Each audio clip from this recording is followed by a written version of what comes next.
I'm from the Empire State Division. I attend the White Plains Corps. Came from the Greensburg Corps, but I'm currently at the College for Officer Training. I go to the Elizabeth Corps in New Jersey. I'm from the East Cleveland Corps. I'm from the Middletown, New York Corps. I've been going to the Salvation Army in Brooklyn Bay Ridge for 24 years. I'm 24 years old. I've been going there since I was in my mother's womb. I'm from the Times Square Corps. Gotta say it like that.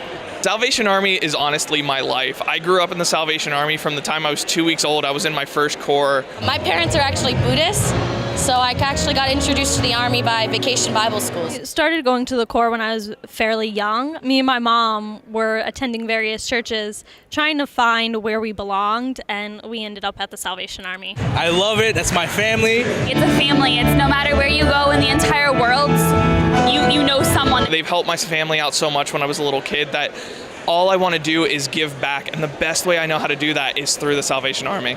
I decided to come to the training school because I felt something within me that was calling me to go help. I was addicted to drugs and alcohol for 15 years. Was kind of hanging on. I finally cried out to God at my rock bottom, about to be homeless in Lakewood, New Jersey, and he sent me to the Newark ARC. If I could give one piece of advice to a group of people, I would just say to appreciate those around you and love those around you. Be kind, for everybody is fighting a battle that you don't know about. Have as much compassion and love as possible. Every morning the sun rises and you never know what the tide will bring in.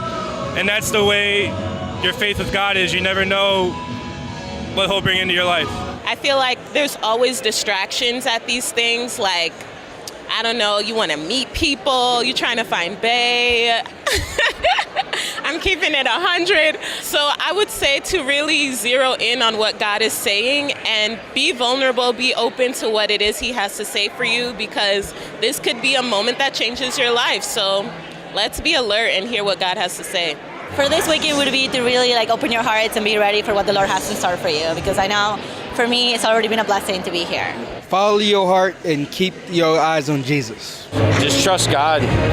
It's easy to, look at what you don't have or look at the news and feel discouraged, but just always remember God's in control of all, and that he can redeem any situation. Be yourself. Be the self that God created you to be, your unique, weird, mended, broken self, because that's what God has made us to be. And whether people accept it or not, God loves us either way. I know we're taught joy, Jesus first, yourself last, others in between.